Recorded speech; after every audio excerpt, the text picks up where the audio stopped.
Hello, everyone. I am so glad you are here with me today. And today's episode is a bonus episode. And we are talking about how everything happens when it's supposed to, a year in review. We're going to look at 2025.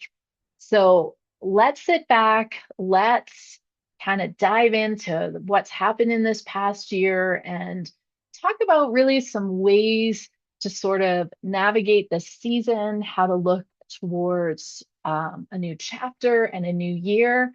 But I think it's just such a great opportunity to really reflect on where we've been so that we can really determine where we're going to go. So, this episode is not a productivity episode. This episode is all about the pause. This season is a busy season for everyone. And I think it is so important that we really take that time to pause and to rest. And it's so easy to kind of really get wrapped up in the season that is and not, if we aren't intentional about taking that pause, it can absolutely exhaust us. So, I myself, I always shut my studio down, my business down for 2 full weeks. And that's really an opportunity for presence with my family, but it's also really allows me to rest and really, restore and prepare for what has come. But I feel like for me, the most important thing for me is to really reflect on the year that was. What went well? What didn't go so well? What lessons did I learn? What lessons keep showing up that I haven't quite learned? And taking in those themes and really starting to be intentional about how we set up this next season for growth, for goals, for whatever it's going to be. And I really find this starts for me early December. I start to feel that just need to reflect. And my body also often tells me it's time to slow down. It's time to um, be in the moment and not get wrapped up as things feel like they're speeding up. How am I creating that intention to have that slow down? And I think, when I look back and reflect on this year, um, there's a few things. We launched this podcast in 2025, and it was something that I'd been asked to do for a long time and just hadn't. And we did it. So we launched it. We launched it not knowing much about podcasting. It's something I'm really proud of is being able to launch it and the guests and the topics we brought to this podcast in the last year. And I think for me, it was the lesson that kept coming up over and over is like really outside the comfort zone is where the growth is. So, and sometimes you just have to do it and do it before you're ready. And it all works out. The other for me key theme was return on investment. Going to that conference was really a game changer for personal and professional development. And then really coming home to think about like that return on intention.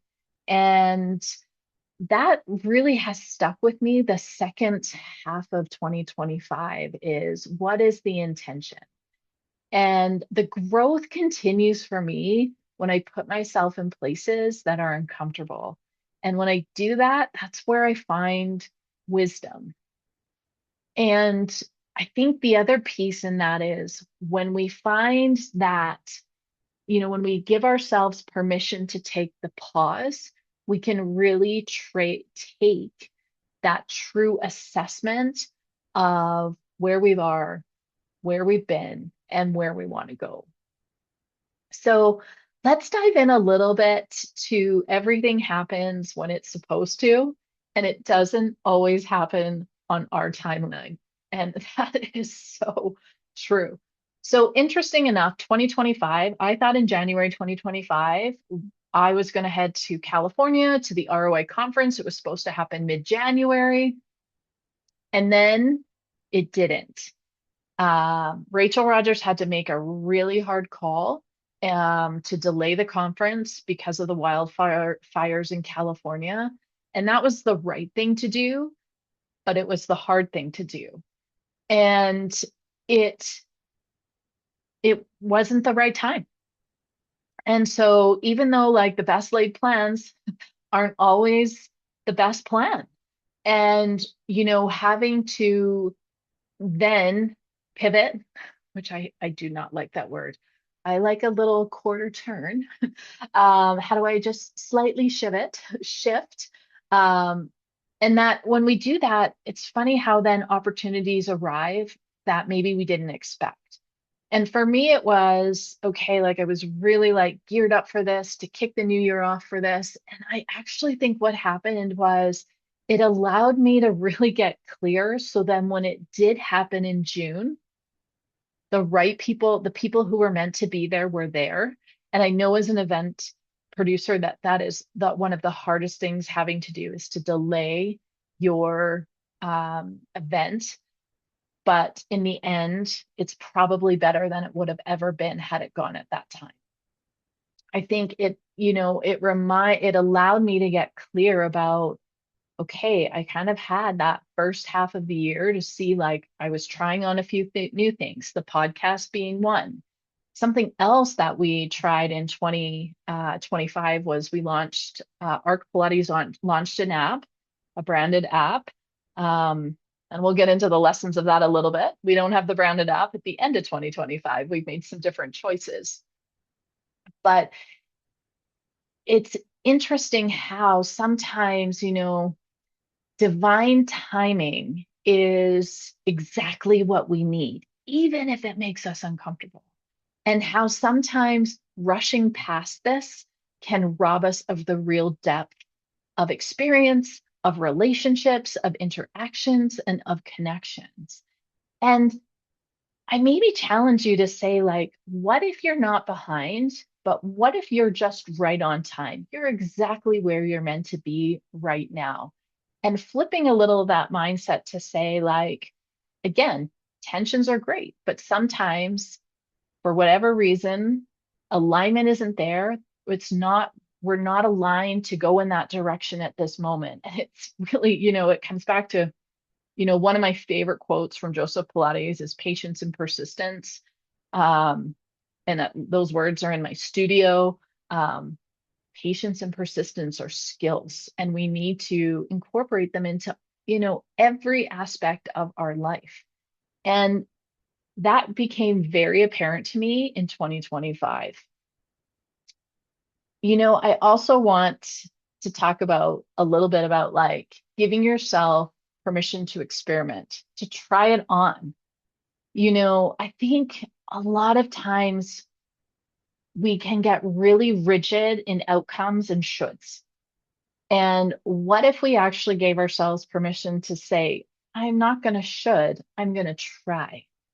And if that feels better, then maybe that opens us up to more rather than close us off. I think a should closes us off. Whereas if we're more open to that experience, we might find something different. So if we think about this, trying it on, let's talk about the podcast. The ARC Hive was really, when we launched this in March, was we were going to try it on, see if I liked it, see if anyone would listen, see if anyone would want to come on to this little podcast and have some conversations. And what I've learned is, again, I didn't think I was ready. I probably wasn't ready, but I was ready enough to go. And what I've learned is in the journey, you learn a ton along the way. And it's something now I really look forward to. I actually really love the podcast. I love having these conversations with you each week. I love being able to bring on guests who can bring in new stories and expertise and just, really allow us to learn from them and really share in their journey and see ourselves in that journey. And I'm glad we tried it on because I think I would have kept putting it off. And I had that little push from my business bestie, and we did it. and we've launched 2 seasons, and I'm really proud of that. We're going to take a little break after this, but we'll be back probably February with season 3. We're already working on it. Um, but it worked. It didn't have to be perfect, and it worked. You guys listened. We got great feedback, and it was a starting point, and we're going to just continue to grow. And again, for me, it was really having to get clear in my mindset of let's just get curious and see what happens when we try this on, rather than let's do this and it has to be perfect, because it doesn't. Life doesn't work like that. The second thing, let's talk about ARC Pilates launched an app in 2025, and we've shifted platforms at the end of 2025. We left our platform with the branded app. And interesting enough, that really came because of going to that ROI conference. So we shifted platforms, and we've moved on to a platform that is more aligned with our core values and with really what our vision and we're trying to do. And look, had I not done the first one, I wouldn't have known any different. But I knew actually pretty early in it wasn't doing the vision, the platform wasn't going to match and align in my vision. There was a disconnect and something was missing. And so at ROI, I got to get exposed to another platform that is, we've all grown and really just aligned and feel so much better. So we've literally launched this at the beginning of December.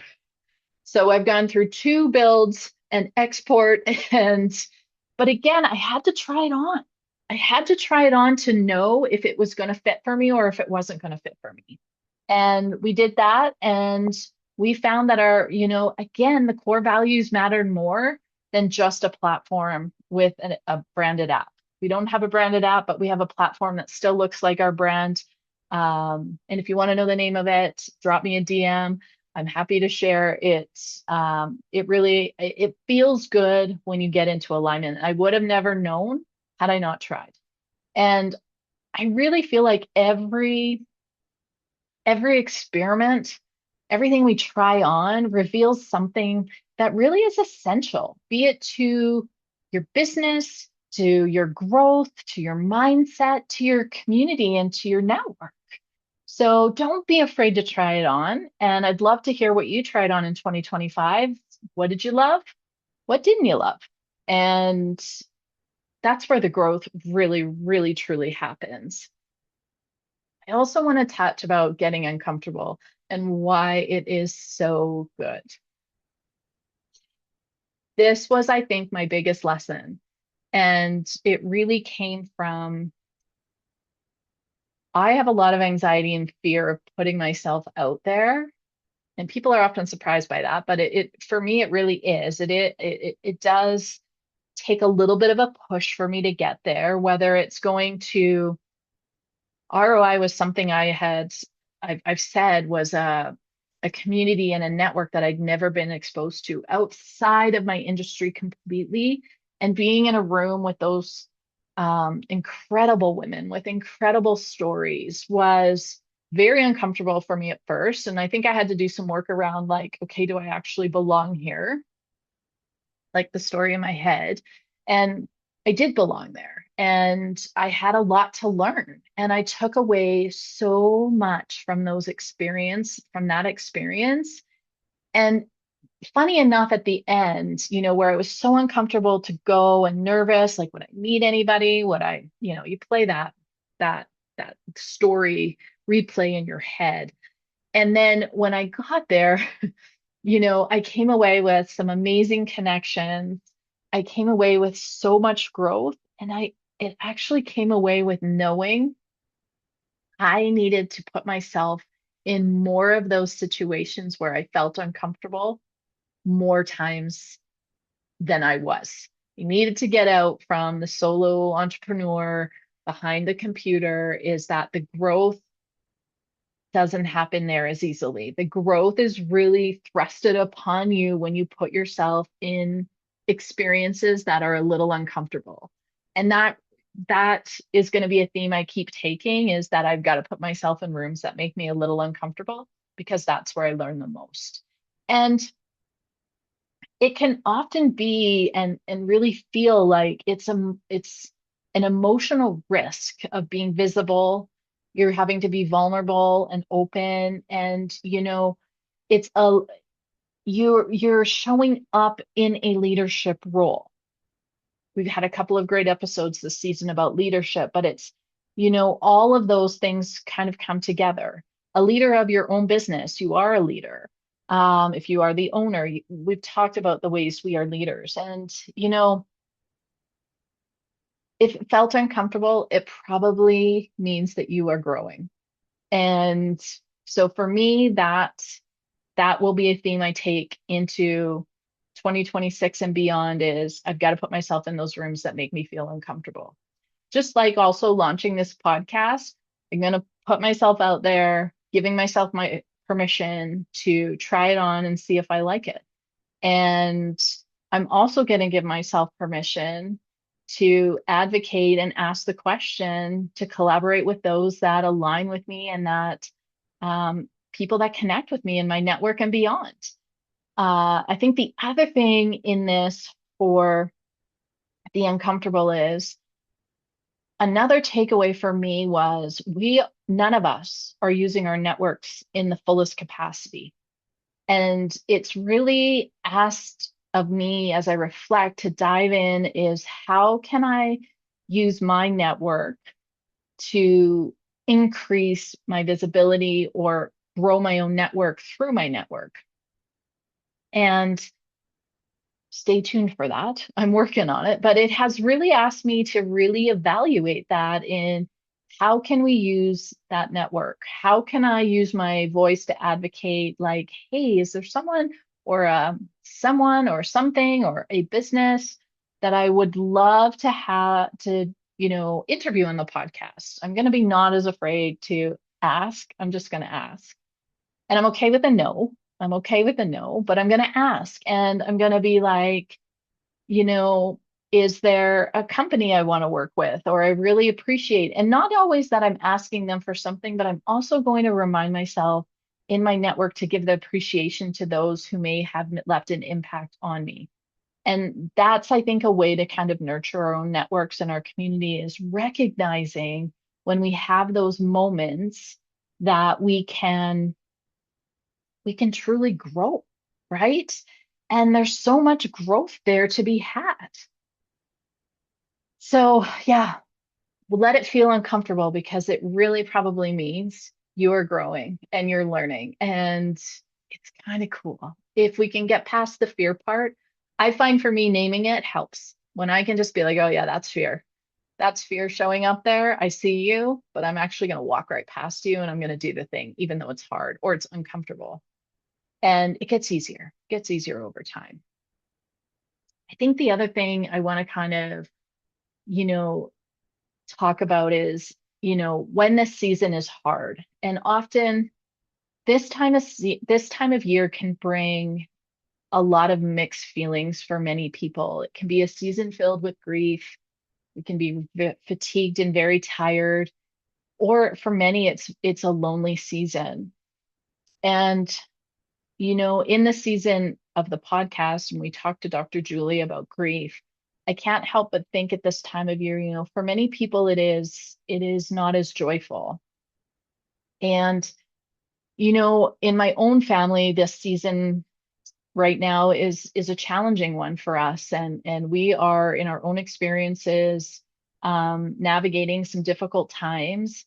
And we can feel the grief and challenges accumulate. And I think sometimes just, acknowledging and allowing us to have compassion for everyone at their table, that we may not be able to, not everyone is going to feel the same, perhaps, joy and excitement around this festive season, that is okay. And that we can, if there's someone that comes to your heart in this season, my ask to you would be, could you reach out to them? If you're just thinking of someone and be like, hey, yeah, I know they've had a hard year. I'm going to maybe just reach out and tell them, I'm thinking of you. And I think, what is really helpful is that if we can just offer some supportive language around emotional exhaustion and just being like, I see you. And I think, you know, I think for so many people, they just want to be seen. I think also like, how can we release the need to continue to perform? Maybe this is the time, and there is a here in Canada anyway, we do have a bit of this is a time where there is a bit of a slowdown in terms of, unless you're retail, but in business, this is a natural, there's a break for kids, lots of businesses are closed, lots of people take holidays at this time, and that maybe it's just, I don't need to perform, and maybe what I really need is just to rest. And that's okay. I think, the other thing is just being really gentle with yourself and asking, what do you need? And it's easy in this busy season to get caught up in the hustle and the bustle of the season, but how could we just be gentle with ourselves and ask, what do we need at this time? What would be the most, restorative to us? And for me, I always have a few like simple grounding rituals that I find helpful. Movement is one for me. If it's warm enough at my part of the world to get outside, movement outside in nature is really good. Um, Journaling can be really helpful. I find that really helpful is putting my thoughts on paper.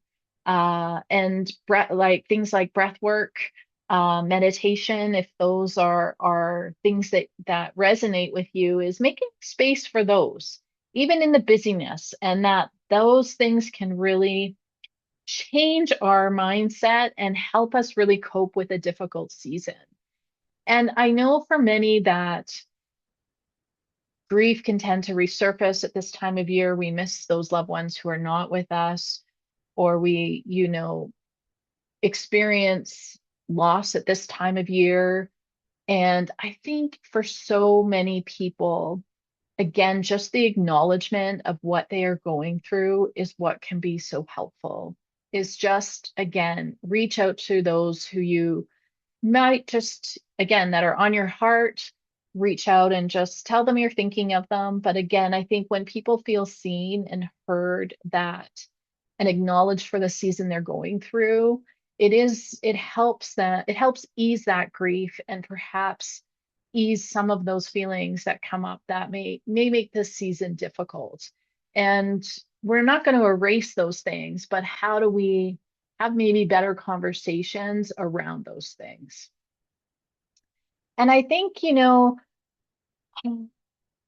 the other important thing is really in this time for me is reflect, rest, and recalibrate.